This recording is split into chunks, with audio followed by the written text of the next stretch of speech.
नमस्कार, आप देख रहे हैं सीएनबीसी आवाज़ और मैं हूं मनीषा गुप्ता। आज हम बात करेंगे एग्रीकल्चर एज अ सेक्टर की, जहां पर ऑफ कोर्स इनोवेशंस हैं, सरकार की नीतियों में काफ़ी फेरबदल है और ऑफ कोर्स बाजार की नज़र यहां पर बजट पर भी है। आजकल काफ़ी सारे डिसीजंस एडमिनिस्ट्रेटिव डिसीजंस के तौर पर नोटिफिकेशंस में बजट से बाहर ही आ जाते हैं, कई बार तो कैबिनेट से भी बाहर आ जाते हैं। लेकिन क्या कुछ देख रहा है एग्रीकल्चर एज अ सेक्टर इस बार बजट से, इस पर भी करेंगे बातचीत। हमारे साथ जुड़ रहे हैं India pulses and grain merchant association के चेयरमैन बिमल कोठारी, इस्मा के डायरेक्टर जनरल दीपक बलानी और किसान से के founder and CEO Nitin Puri. आप सभी का कार्यक्रम में स्वागत है। शुरुआत यहां पर पल्सेस के साथ कर लेते हैं, क्योंकि यहां पर एक नोटिफिकेशन भी आया है। बाजार शायद ऑलमोस्ट एक्सपेक्ट कर ही रहा था कि तुअर के फ्री इंपोर्ट को यहां पर एक्सटेंशन मिल जाएगी और वो नोटिफिकेशन हमने आता हुआ देखा भी। बिमल जी, सबसे पहले तो आपका रिएक्शन इसी के ऊपर। फसल इस बार अच्छी है, लेकिन सरकार की बहुत क्लियर क्लैरिटी है कि दालों के प्राइसेस को ऊपर नहीं जाने देना है। अगर भाव एमएसपी के नीचे आते हैं तो सरकार किसानों से खरीद लेगी। तो दोनों तरफ यहाँ पर एक सपोर्ट या बैलेंस बनाने की कोशिश यहाँ पर सरकार की तरफ से है। एज एन इंडस्ट्री आप इसे कैसे देखते हैं? धन्यवाद मनीषा जी, आपने मुझे शो पे आमंत्रित किया। देखिए, ये नोटिफिकेशन जो है ये हम एक्सपेक्ट कर रहे थे, इसमें कोई आश्चर्य की बात नहीं थी, क्योंकि देखिए इस साल भी जो प्रोडक्शन नंबर जो सरकार की तरफ से आए हैं वो लगभग 35 लाख टन है, जो लास्ट ईयर लगभग 34 लाख टन थे। तो हमारा अनुमान है कि जो प्रोडक्शन है इस साल, हालांकि ट्रेड के जो आंकड़े हैं वो मेरे ख्याल से कुछ पिछले साल से ज्यादा है। ट्रेड का अनुमान है कि हमारे यहाँ 38 से 40 लाख टन इंपोर्ट होगा। हमारे यहाँ इस साल लगभग 38 से 40 लाख टन का उत्पादन होगा। तो मैं समझता हूँ कि इस सरकार के आंकड़ों से ट्रेड के आंकड़े कुछ डिफर करते हैं, क्योंकि इस साल जो अभी अराइवल्स है, अभी जो अराइवल चल रही है, हम देख रहे हैं कि अराइवल पिछले साल के सामने काफी अच्छी अराइवल है और प्राइसेस भी काफी कम आ चुके हैं। प्राइसेस लगभग जो मिनिमम सपोर्ट प्राइस है या उसके नीचे कुछ मंडियों में दिख रहा है।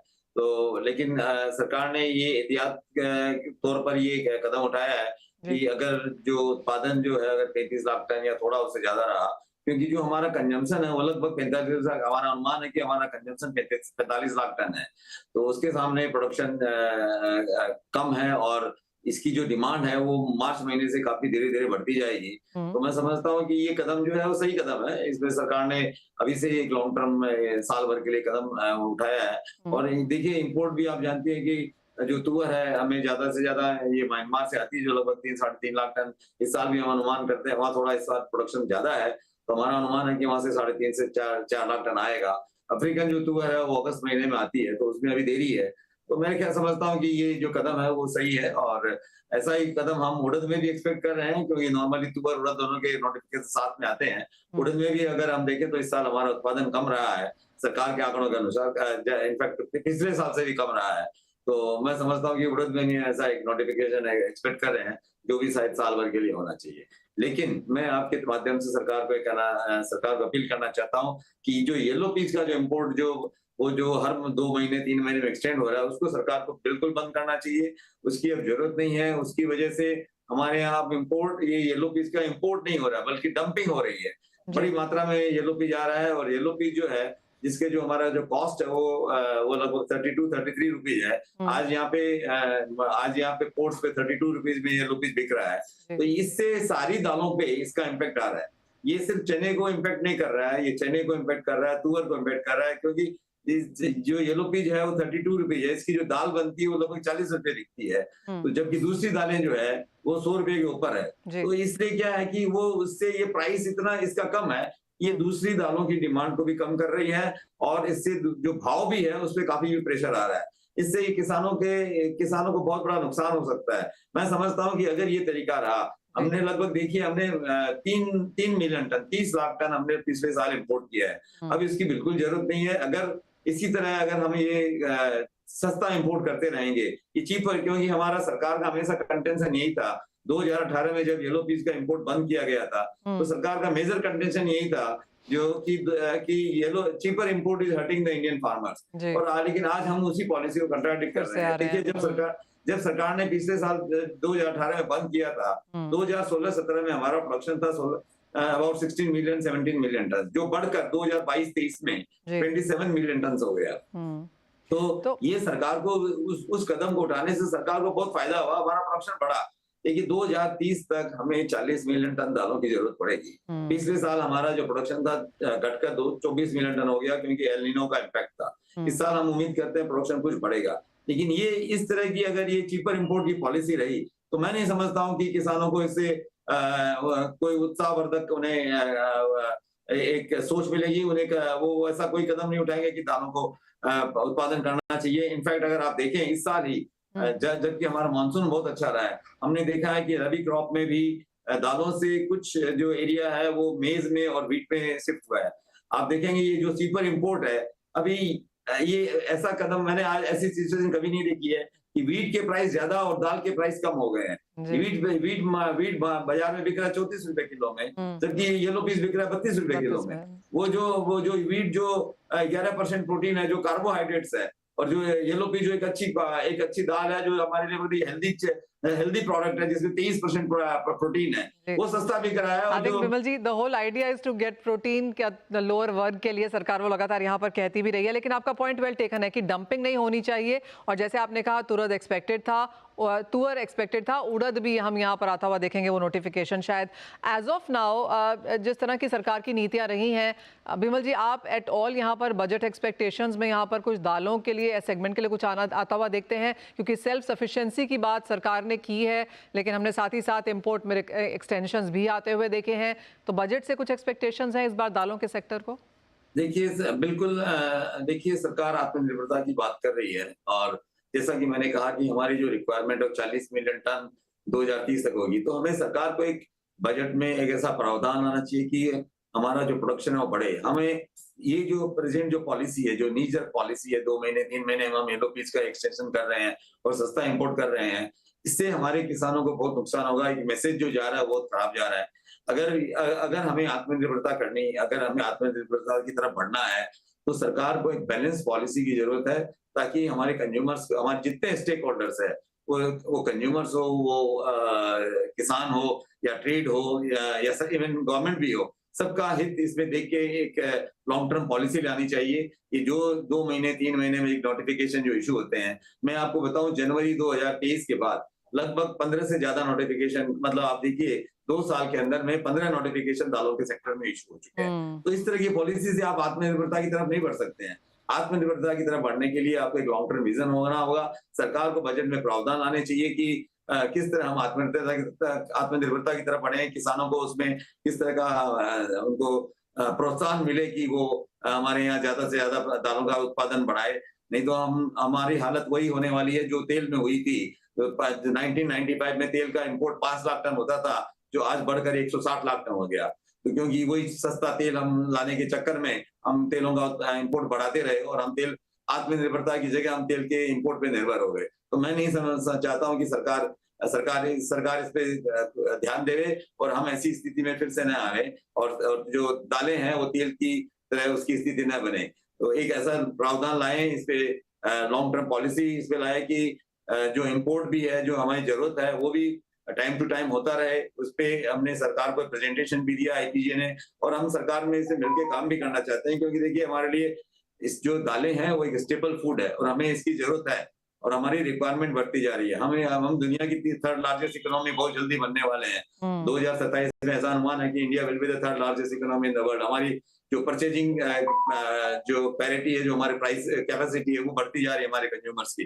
तो हमें फूड की बहुत ज्यादा जरूरत पड़ेगी। तो जो रिक्वायरमेंट है वो बढ़ते जा रही है। इसको ध्यान में रखते हुए ये बहुत जरूरी है कि दालों के उत्पादन को प्रोत्साहन मिले, और उसके लिए सरकार लॉन्ग टर्म पॉलिसी लाए। ये जो छोटी छोटी जो इंपोर्ट पॉलिसी ला रहे हैं, नीजर पॉलिसी, इनको अवॉइड करना चाहिए और बैलेंस पॉलिसी होनी चाहिए। और इसको जो चीपर इंपोर्ट है, अगर सरकार इसको इंपोर्ट को जारी रखना चाहती है, तो कम से कम उस पर ड्यूटी स्ट्रक्चर ऐसा आना चाहिए कि जो मिनिमम जो लैंडिंग प्राइस है वो मिनिमम सपोर्ट प्राइस के ऊपर हो, ताकि किसानों को नुकसान नहीं हो और कंज्यूमर्स को भी एक रीजनेबल प्राइस में उपयोगिता बनी रहे। Well, तो इस तरह absolutely. की सरकार को हमने इस तरह का प्रेजेंटेशन पहले भी दिया सरकार को, और हम अभी भी सरकार के साथ मिलकर इसमें काम करना चाहते हैं। एब्सोल्युटली विमल जी, तो जैसे आपने कहा कि इंपोर्ट्स अच्छी बात है, लेकिन डंपिंग ग्राउंड नहीं बनना चाहिए, और दूसरा जो लैंडिंग प्राइस है वो एमएसपी के नीचे नहीं आनी चाहिए, तो सभी बाजार यहाँ पर बेहतर रहेंगे।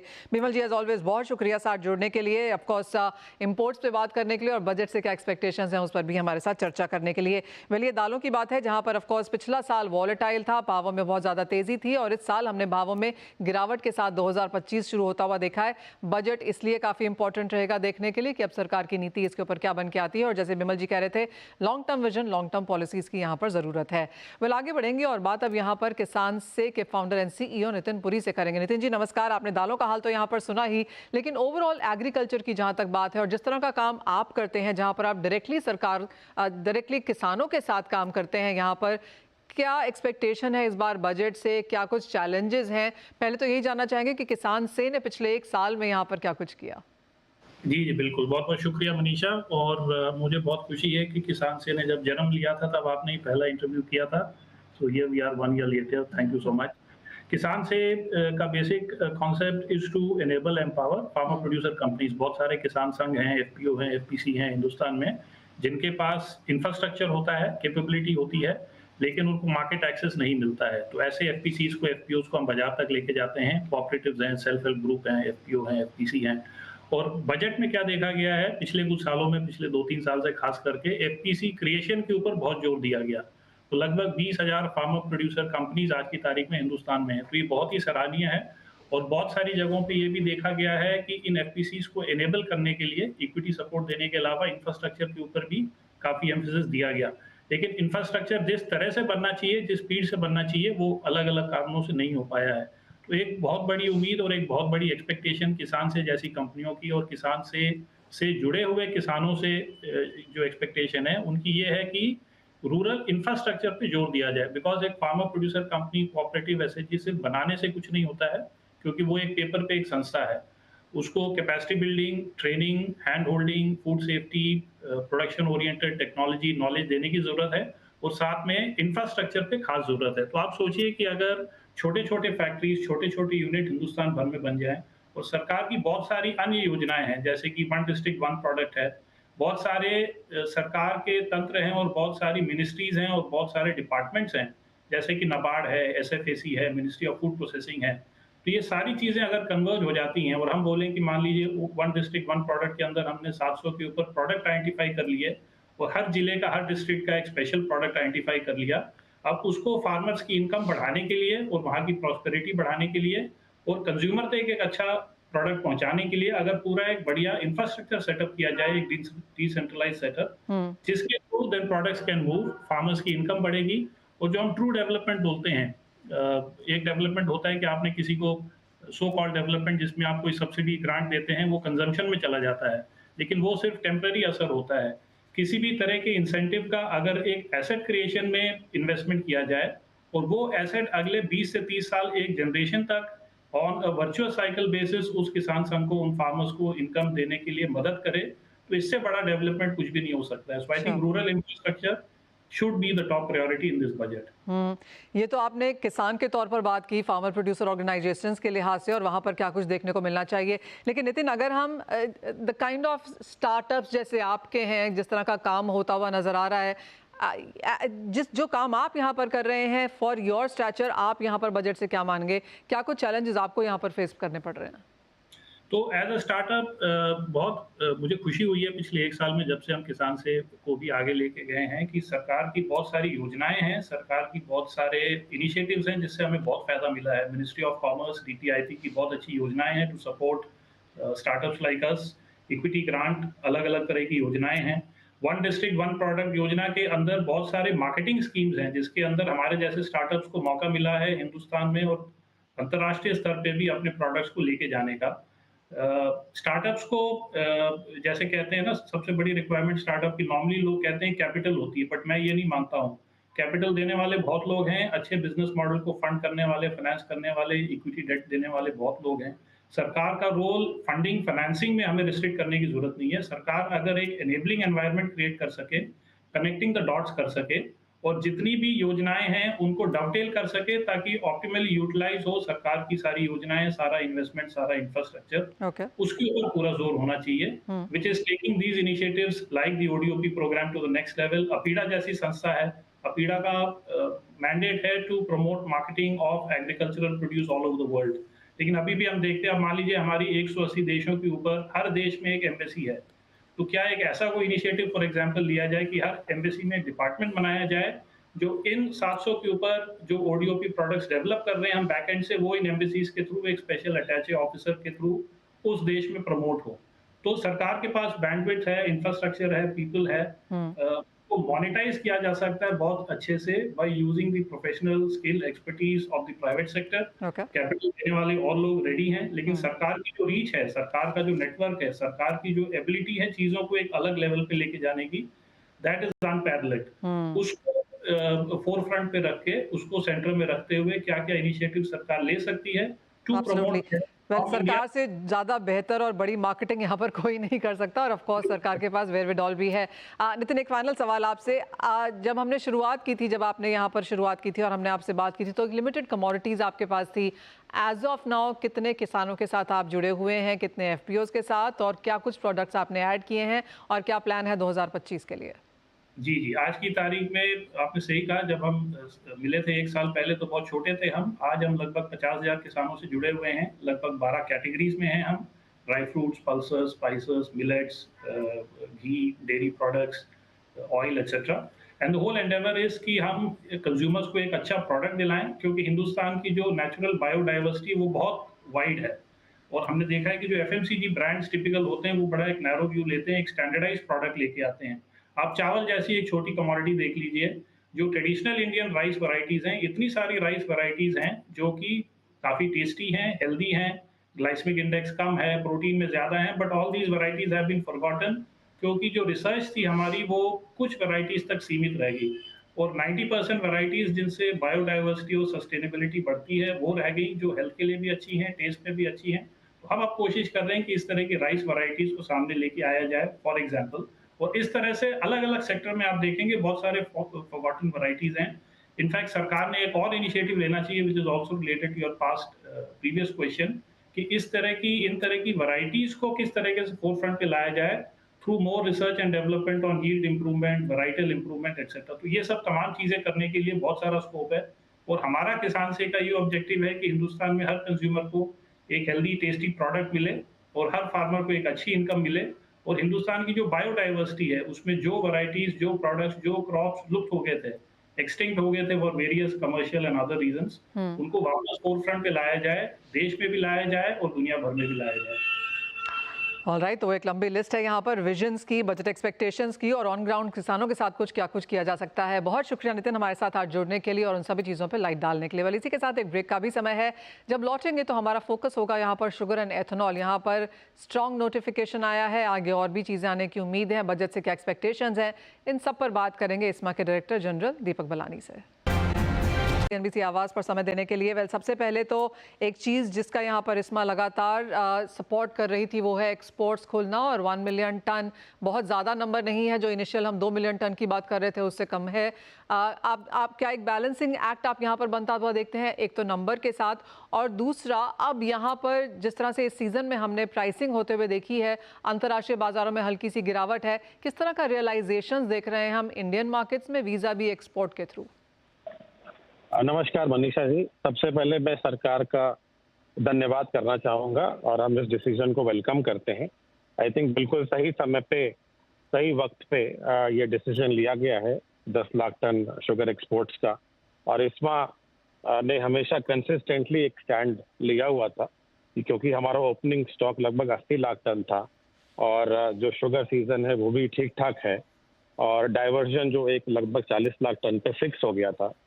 तो क्योंकि हमारे पास सरप्लस स्टॉक है, और जो पिछले 2 या 3 महीने में हमने देखा कि जो एक्स मिल प्राइस है वो काफ़ी नीचे चला गया था, कॉस्ट ऑफ प्रोडक्शन थे, तो एक मार्केट प्राइस स्टेबिलिटी की बहुत आवश्यकता थी।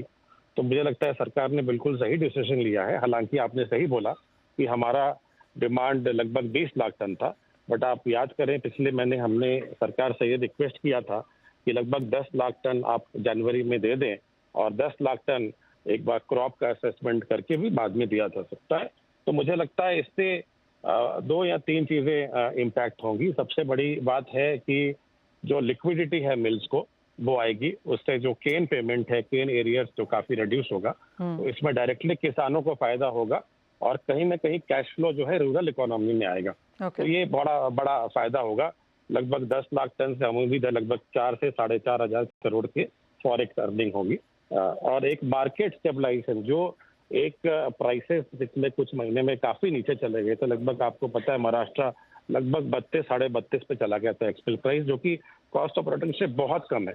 तो उससे जो मिलों को नुकसान हो रहा था, कम से कम ये डोमेस्टिक प्राइसेस थोड़े ऊपर आएंगे और जो प्राइसेस है उससे मिलों को वायबिलिटी आएगी। तो ये बड़ा एक फायदा डोमेस्टिक प्राइस की स्टेबलाइजेशन। दीपक जी, एक्सपोर्ट की रियलाइजेशन क्या है और डोमेस्टिक में अभी क्या प्राइसेस हैं?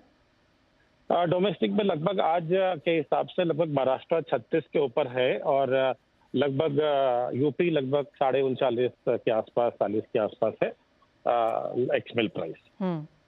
मैं यहाँ ये भी बोलना चाहूंगा कि अगर आप देखें पिछले 10 साल में जो एफआरपी लगभग 4-4.5% हर साल सीएजीआर के हिसाब से बढ़ा है, बट उसके हिसाब से अगर हम एक्समिल प्राइस देखें तो लगभग वो 2% ही बढ़ा है। हालांकि दूसरी कमोडिटीज को देख लें तो लगभग जैसे व्हीट है, पल्सेस है, ऑयल है, राइस है, तो उसमें लगभग 4.5 से 8 या 9% सीएजीआर से बढ़ा है। तो मुझे लगता है कि जो रिटेल एवरेज प्राइस है या एवरेज होलसेल प्राइस है शुगर का, वो बिल्कुल फ्लैट रहा है।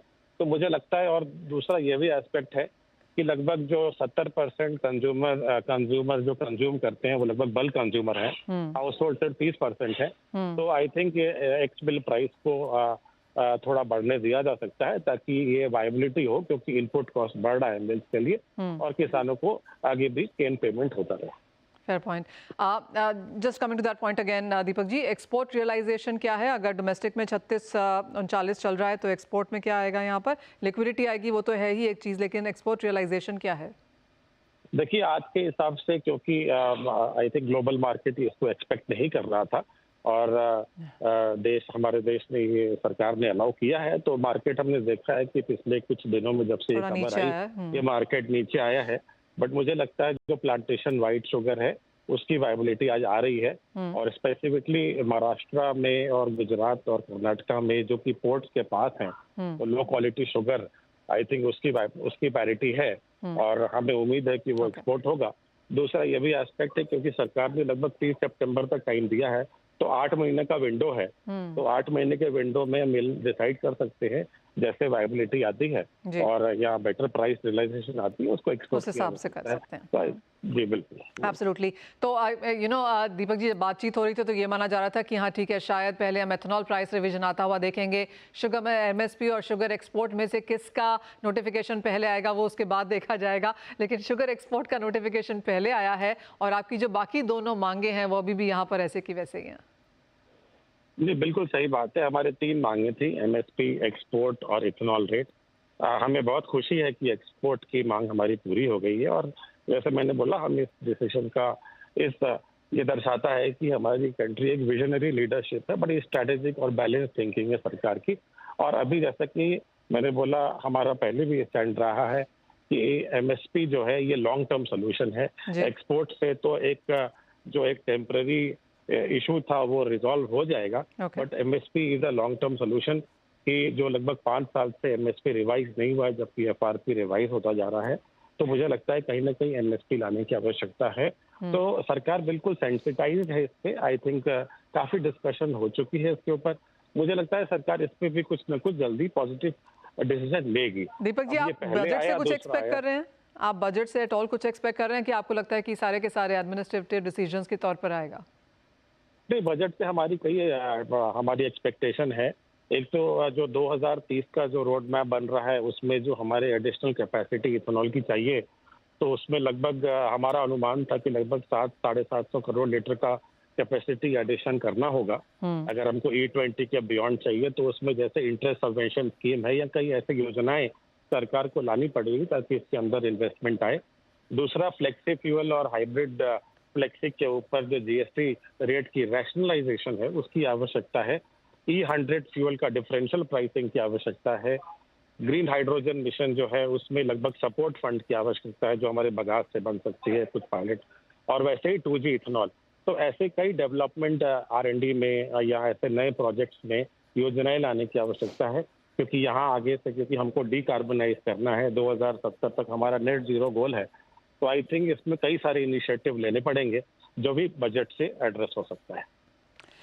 फेयर पॉइंट था। दीपक बलानी जी, बहुत शुक्रिया साथ जुड़ने के लिए। तो वेल, वो ऑफ कोर्स लंबी चौड़ी लिस्ट है यहाँ पर शुगर एंड एथेनॉल इंडस्ट्री की तरफ से ही, बट ऑफ कोर्स एक थम्स अप यहाँ पर आता हुआ 1 मिलियन टन शुगर एक्सपोर्ट्स को लेकर। अंतर्राष्ट्रीय बाजार में कुछ भाव जरूर गिरे हैं इस वजह से कि भारत की चीनी भी अंतर्राष्ट्रीय बाजारों में ले आएगी, लेकिन जैसे कहा गया कि समय है हमारे पास सितंबर तक ये चीनी बेचने का, तो जैसे जैसे वायबिलिटी होगी भारत यहाँ पर अंतर्राष्ट्रीय बाजारों को चीनी सप्लाई करेगा। और जहाँ तक एथेनॉल की बात है और जैसे जहाँ तक बजट की बात है, जैसे उन्होंने कहा कि चाहे वो एडिशनल कैपेसिटी बढ़ाने की बात है, 2G की बात है, हाइड्रोजन फ्यूल की बात है, साथ ही साथ फ्लेक्सी फ्यूल और हाइब्रिड फ्यूल कार्स की बात है, तो काफ़ी कुछ है। इस बार एक्सपेक्ट किया जा रहा है कि हम बजट से यहाँ पर सुनता हुआ देखेंगे। तो फिर चाहे वो एग्रीकल्चर है, दालों का सेक्टर है, चीनी का सेक्टर है, हमने आपको आज बताया कि बजट से सभी की क्या एक्सपेक्टेशन है और किस तरह का बाजार एज ऑफ नाउ है। इसी के साथ फिलहाल इस कार्यक्रम में इतना ही समय है, लेकिन आप बने रहिए CNBC आवाज़ पर।